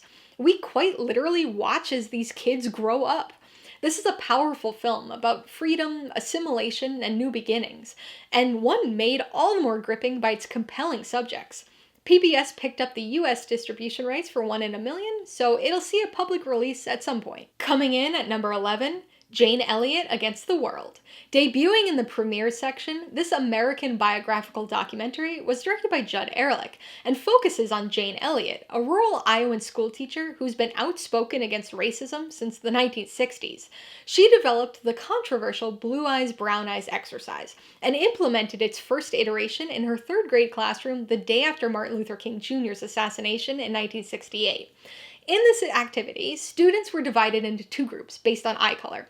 Blue-eyed students were initially praised, supported, and given preferential treatment, while brown-eyed students were ignored and treated poorly. As part of the experiment, blue-eyed students were even encouraged to ostracize their brown-eyed peers. After 1 week, the roles were reversed, with brown-eyed students now being the supported group. The setup was exactly the same, but Elliot found that the brown-eyed students, having already experienced the rough, ostracizing treatment, now treated their blue-eyed peers much less harshly than they had been treated the previous week. Although very controversial, especially among parents in this all-white Midwest community, the experiment was extremely effective in teaching students about stereotyping and discrimination, and was eventually adopted across the country in schools and workplace training. This experiment factors heavily into the documentary, but it also gets at Jane Elliott as a person, and explores the effects of the controversy on the lives of her and her kids. Elliot is very outspoken and is certainly a no-nonsense character, but even at 90 years old, she's still involved with education-based activism, currently focusing her attention on the blight of book bannings. Motivating, inspiring, and infuriating, this documentary is one of the most important and timely films of this year's festival. Every school needs a Jane Elliott. Coming in at number 10, Nuisance Bear. We've finally made it to the top 10. This American and Canadian wildlife documentary is the feature directorial debut by co-directors Gabriela Asio Vanden and Jack Weissman, and is an expansion of their 2021 short film of the same name. My favorite of the 10 films premiering in the US documentary category, this film focuses on the conflicting relationship between polar bears and humans in Churchill, Manitoba. Okay, so it would have been very surprising to me if this wasn't one of my favorite films of the festival. I know that some of you are aware of my biology background, but I think fewer are aware of the specifics. I'm a wildlife ecologist who focuses on mammalian behavior, but my specific study species is the black bear. So bears are very much my thing, if you couldn't already tell from the paw ratings and little Oscar over here. Obviously, this doc focuses on polar bears and not black bears, but there's a lot of overlap. So with my particular background, I really loved the focus on wildlife management in the first half of this documentary. I can't say I liked the Inuit-based second half quite as much, but I did appreciate the interesting dual perspective on the issue of human-bear interactions. Even if you're not somebody who's interested in the biology or management side of things, Nuisance Bear features some absolutely stunning wildlife cinematography. The film's not quite as ecological as I would have liked, especially given the cause of the amplified human-bear conflict, but this was still a solid documentary in the opinion of this bear biologist. A24 produced this film and currently have it slated for release later this year. Coming in at number 9, Wicker. Debuting in the premieres section, this American romantic fantasy comedy drama was co-directed by Eleanor Wilson and Alex Houston Fisher, adapted from Ursula Wills Jones' short story The Wicker Husband, and starring Olivia Colman, Alexander Skarsgård, Peter Dinklage, and Elizabeth Debicki. This tells the story of an outcast fisherwoman who commissions a basket maker to make her a husband out of wicker. I really enjoyed this movie. What a wickedly weird and whimsically wonderful rom-com fable. Dark, full of pathos, and more than a little naughty at times, this charming film combines quirky and downright odd humor, a heartfelt love story, and a surprising amount of sex comedy to kindle both laughs and smiles. Add to that its fantastic ensemble cast, delivering performances that are anything but wooden, and you've got yourself a weird, heartwarming, crowd-pleasing film. Black Bear Pictures picked up the distribution rights for Wicker after its premiere, so hopefully that means we'll be seeing it at theaters later this year. Coming in at number 8, Gail Daughtry and the Celebrity Sex Pass. Directed by David Wayne, of Wet Hot American Summer directorial fame, this American comedy debuted in the premiere section, starring an ensemble cast including Zoe Deutsch, Ben Wang, Miles Gutierrez-Riley, Ken Marino, John Slattery, and John Hamm, just to name a few. This goofy sex comedy focuses on a woman who, after finding out her fiancé has used his celebrity sex pass, embarks on a journey to Hollywood in search of John Hamm to even the score. This was absolutely the comedy surprise of the festival for me. It had looked like it could be funny, but I mostly expected it to be very stupid. And it is, but it was so much more enjoyable than I ever anticipated. Best seen with a crowd, this is an endlessly entertaining and absolutely absurd joke-a-minute irreverent comedy with excellent comedic timing. It's got a hilarious script, fun, nonsensical cutaway comedy scenes, and a whole lot of callback humor. It won't be for everybody, with its wild and over-the-top comedy style, but this sex comedy send-up of The Wizard of Oz was definitely the most fun I had at Sundance this year. It had me and my friends quoting lines for the whole second week of the festival. Hands down, the best Wizard of Oz film we've had in years. Coming in at number 7, Buddy. Premiering as part of this year's Midnight Slate, this American horror comedy is the feature directorial debut by Casper Kelly. It follows a group of children who find themselves trapped in the episodic world of a 90s children's show, hosted by a giant humanoid unicorn who's hell-bent on not letting them leave. There were a lot of good movies in the Midnight program this year, but this was definitely the one I had the most fun with. I absolutely love the concept behind this one. I realize it won't work for everyone, and there will probably be quite a few people who don't like the structural gimmick, but the very millennial-coded evil Barney vibe here just worked for me. This is the type of horror comedy whose actual story plays more like a horror film, but is situationally funny to us as the audience. There's some big-name voice acting in this film. People like Keegan-Michael Key, Patton Oswalt, Michael Shannon, and even a few on-screen actors like Kristen Milioti and Topher Grace. But it's really the kids who solidly lead this film, especially Delaney Quinn. The second act shift wasn't my favorite thing, though it definitely satisfyingly comes together eventually, but I had a blast during the segments of the film set in the world of the show. It was an excellent framing device, plus allowed for some very interesting world building towards the end that certainly leaves you wanting more. Gory, fun, and all around entertaining, Buddy is a twistedly nostalgic millennial fever dream. Coming in at number 6, Everybody to Kenmure Street. My favorite of the 10 films in the World Cinema Documentary category, this Scottish protest and activism documentary was directed by Felipe Bustos Sierra and won the Special Jury Award for Civil Resistance. A rousing call to action that is itself about a rousing call to action, this film tells the story of a 2021 community protest in a Glasgow neighborhood. On the morning of Eid, a Home Office immigration raid attempted to kidnap 2 men who had been members of the community for more than a decade.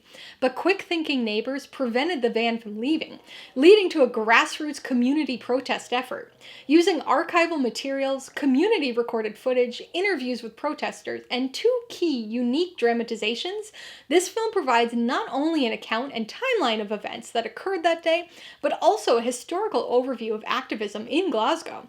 More timely than the filmmakers ever could have anticipated, Everybody to Kenmure Street is an inspirational documentary about the power of protest and the importance of community.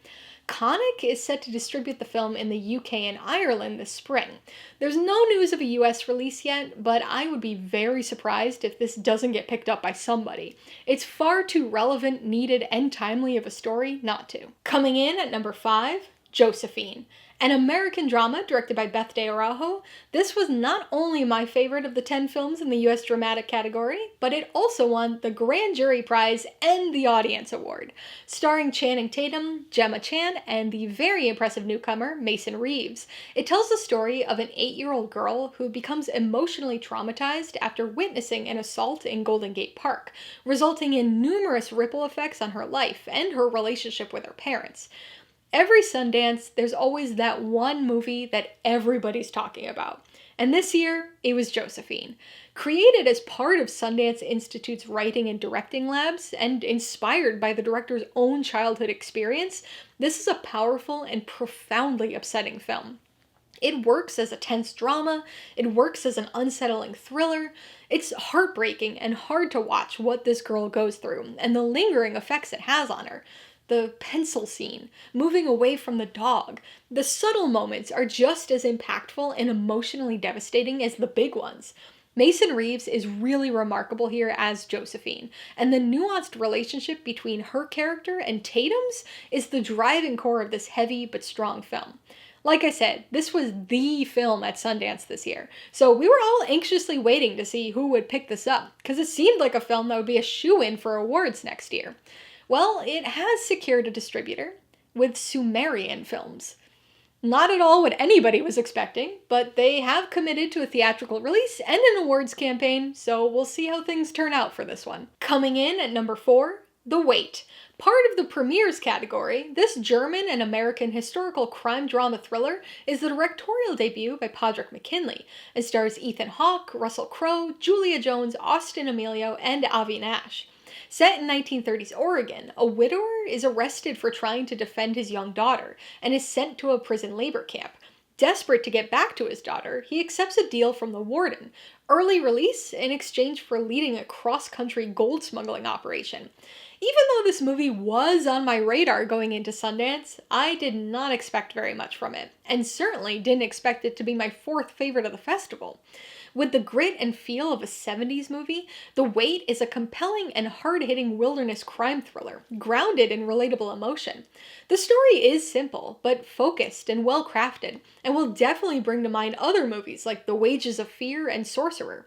There are a lot of tense moments throughout this film, and it even ventures into survival adventure thriller territory at times, but it's the characters that give this story its strong base. It's genuinely easy to root for Ethan Hawke's character here, as we see the lengths a father's willing to go to reunite with his daughter. This was just such a good movie all around. The score, the editing, the cinematography, the performances, the sound design, what a directorial debut. Coming in at number 3, Cookie Queens. The second of only 2 films in the family matinee category, this American documentary was directed by Alyssa Namias and has the distinction of being my favorite documentary of Sundance 2026. Didn't expect that, but this was easily my biggest surprise of the festival. This documentary follows 4 Girl Scouts over the course of a single Girl Scout cookie season. Each girl comes from a different background, lives in a different part of the country, and has different sales goals. But this sweet observational doc captures their efforts across the 6-week sales period. Like many people, I did my fair share of cookie selling back in my Girl Scout days, so I was curious to see what this movie was going to be. And let me tell you, Cookie Queens is an absolute delight in nearly every way. Adorable, energetic, funny, insightful, and featuring some of the best child documentary subjects you'll ever see. All 4 of the focal girls are wonderful, and I've got to give recognition to Celia as well, who wasn't one of the main subjects, but is the best friend of one of them. She was my favorite person in the whole documentary. This movie isn't some hard-hitting expose, so it doesn't really get into the darker side of Girl Scout cookie sales. It definitely acknowledges parental pressure, as well as the kind of exploitative aspect of this $800 million a year business, but it's definitely more a character-driven, coming-of-age story than anything else. Well edited and perfectly paced, this is a crowd-pleasing documentary best paired with a box of Thin Mints. Or Do-si-dos. Don't forget to add 2 boxes to make it an even 30. Coming in at number 2, Leviticus. My favorite of the midnight program, this Australian supernatural horror is the directorial debut by Adrian Chiarella and stars Joe Bird and Stacey Clausen. Set in a conservative Christian community in Australia, 2 queer teens are subjected to a religious cure, which releases a violent supernatural entity that appears in the form of the person you most desire. Significantly influenced by films like It Follows, Talk to Me, and even Final Destination, Leviticus is a darkly emotional, psychological, queer doppelganger social horror with a creeping, lurking dread that gets under your skin. It's extremely effective as a horror film, with its bloody violence and interesting rules, but it's also very solid from a thematic standpoint. And at only 86 minutes long, there's not an ounce of fat on this story. Violent, tense, and lean, this is going to be the next big thing in Australian horror. Unsurprisingly, Neon picked up distribution rights for Leviticus following its premiere, and will be releasing it theatrically later this year. So that means my number 1 Sundance 2026 film is The Only Living Pickpocket in New York. Debuting in the premieres category, this American crime drama thriller was directed by frequent Rian Johnson collaborator Noah Segan. Starring John Turturro, Giancarlo Esposito, Steve Buscemi, and Tatiana Maslany, it tells the story of an aging career pickpocket who picks the wrong pocket and is forced into a citywide race against time in order to recover a stolen object. This is a throwback film in nearly every sense, with a simple, tight crime drama storyline, well-placed moments of humor, old-school measured character work with layers of emotion, and the intentional pacing and tone of a 70s film. This is a somber yet satisfying movie about the unceasing march of time. This is definitely the kind of movie that everybody's dad is gonna love, but I also think this is the kind of movie that a lot of dads as kids are also probably gonna love. The Only Living Pickpocket in New York was just picked up by Sony Pictures Classics and is slated for a theatrical release this fall. Alright, so that's my ranking of all 80 movies I saw at Sundance 2026. Whew. A couple quick stats for you that I thought were interesting. Of the 80 Sundance movies I watched this year, I saw 31 in the theater, 35 during the online portion of Sundance, and 14 as screeners. I watched films from 43 different countries in 29 different languages. 32 films were documentaries, 31 were feature directorial debuts, and 38 movies were directed or co-directed by women, plus 1 by a non-binary director. Combined, that accounts for just under 50% of the movies I saw, making this my least male-directed festival by far. Alright, so which of these 80 movies are you most looking forward to seeing? And which of these do you want to see me do a full review for? Be sure to let me know in the comments below. Remember, I have many reviews on the way, so you can check those videos out if you want some more in-depth discussion of each, as well as my ratings, pros and cons, and even tailored film recommendations. And if you're interested in buying any of these movies, I will eventually have affiliate links for some of them in the description below. I get a small commission from anything you buy using one of my links, so I'd really appreciate it if you use them if you're in the market for any of these movies or anything else. Alright, so if you got some enjoyment, insider information out of this festival ranking, I'd appreciate it if you'd hit that like button. And if you haven't done so already, please hit subscribe if you're at it to see more videos like this, as well as movie reviews. Till next time, this has been Alyssa with Mainly Movies, the way life should be.